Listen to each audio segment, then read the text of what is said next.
Sometimes I do wonder what off-season content will look like for a show that's 5 days a week. And then the off-season content produces itself. And you all ask great questions, which I appreciate. So Dana Altman and company have added big-time addition here. And I'd be remiss if I did not note that Kelly Graves has also picked up a couple of notable transfer portal additions in the last couple of days. And as I told you, when his house went up for sale, and that was a story in the Oregonian, I was going, yeah, he's not going anywhere. Don't anticipate that to be the case. Yeah, we know that is not going to be the case. But for Oregon men's basketball and company, Raheim, it's RA''Heim. I would think it's Raheim, but I could be wrong. Moss is 6'4", 205 pounds.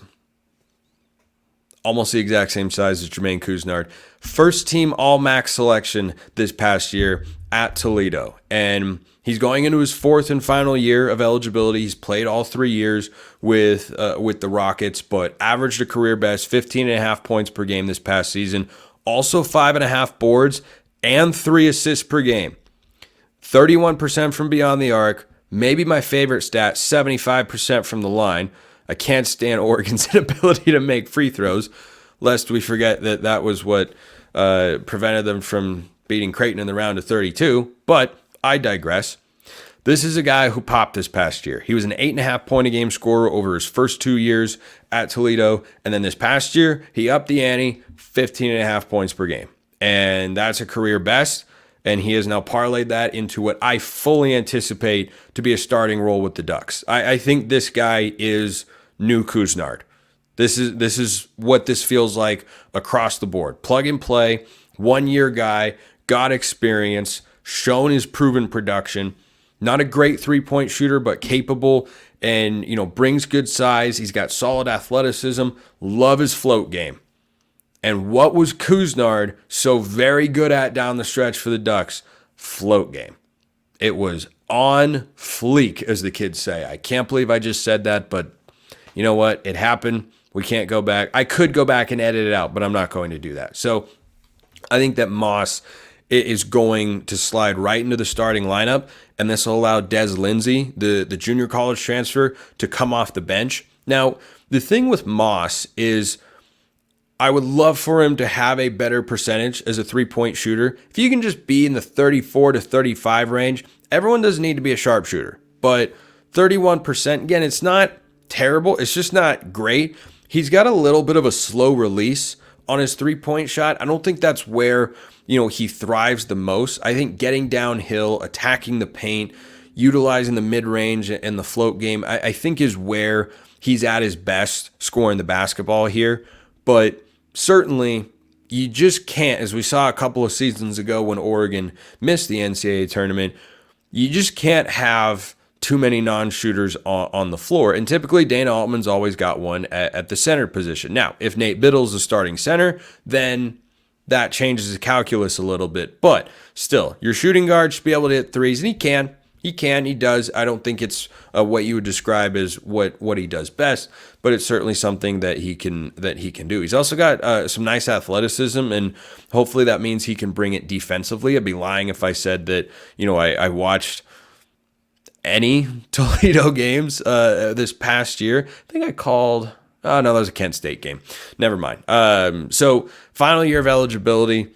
I like this move a lot. I think that right now, guys locked into the starting lineup next year are Jackson Shelstad, Raheim Moss, KJ Evans, and I think that's it. I do. I think that's it. My gut instinct says Bam Tracy is the other starter, at least at first. But my theory, which I will repeat from now until the end of, next year, is that Bam Tracy will begin the year as the starting 3, and Mookie Cook comes off the bench. And then as Cook kind of gets acclimated, since he hasn't really played a lot of college basketball, he becomes the starting 3 by the end of the season, and you kind of play the hot hand down the stretch. Cook, probably a better defender. Tracy, better 3-point shooter. So I think there are options there, and this Oregon team has now got depth. They have got size, athleticism, shooting. They are just missing one big. And that big could be N'Faly Dante. So for those who are not aware, Oregon is attempting to get a 6th year of eligibility for N'Faly Dante and essentially apply a retroactive redshirt to, I think, the 2018-19 season, one of his early years where he was ravaged by injuries, unfortunately. Now, that's happened several times in his career, but I think that if Oregon is able to get Dante back, my hopes, expectations will be sky high. I mean, Big Ten regular season title contender. I mean, top 4 seed in the NCAA tournament. That is where the potential will be if Dante is back for this team. Now, if Dante is not granted that 6th year by the NCAA, then Cliff Amori from Rutgers would be my desired option in the transfer portal. He's fielding visits from all over the place, including North Carolina. I think he's scheduled to head there sometime this week, was the latest report. And, Oregon reportedly at least, made contact or offered him previously. So that would be a great move if Dante isn't given another year. But if you tell me the starting 5 next year is Jackson Shelstad, Raheem Moss, Bam Tracy, KJ Evans, and N'Faly Dante, 4 of those guys actually, were just starting on a team that should have been in the Sweet 16. And you are bringing in one of the most highly coveted first-team All-MAC performing transfer portal guards in Raheem Moss. Then you have Keyshawn Bartholomew off the bench, Mookie Cook off the bench, Des Lindsey off the bench. Ibrahima Traore, the young freshman coming in, could at least provide some energy minutes, and then you have Nate Biddle to work into the fold as well. That is a deep team. I just pray I pray they'd be able to avoid injuries. And look, if you bring Dante back, maybe the team would be cursed again because, gosh, they have struggled to stay healthy over the last couple of years. But you bring back a first-team all-conference guy, an all-American caliber player, and N'Faly Dante, and Shelstad and Evans can make a sophomore year leap. And, man, with Moss in there and Tracy, that'd be awesome. Now, regardless, the Moss addition does make me more excited. I was excited when I saw Shelstad came back. I was excited that Evans came back, and Biddle and Tracy and all those guys. My excitement level ticked up a notch when I saw what Raheem Moss did this past year at Toledo. And if he's that sort of guy, I don't think he needs to be a 15-point-a-game scorer. If he's 10 to 13 points a game and, shoots it a little bit better from 3, and he's the same sort of playmaker, that's what's so Cousinard-esque about him. He rebounds pretty well. He's got solid size, but he's a playmaker.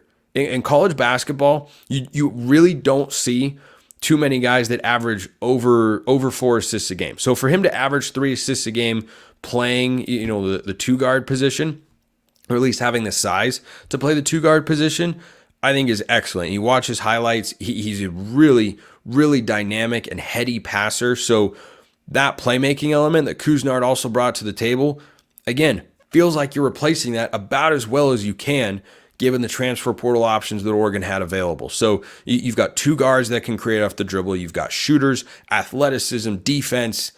It's all there. It's all there. And if they can avoid, the slow starts or the dumb losses, they won't have to win the conference tournament just to get into the big dance next year. And I know there's a lot of football news right now, but man, I tell you, this fires me up. This sort of move fires me up. I think we all loved watching Cousinard and Dante dominate over the last couple weeks of the season, and I think the program's got momentum right now. And if Dante comes back, that'd be huge.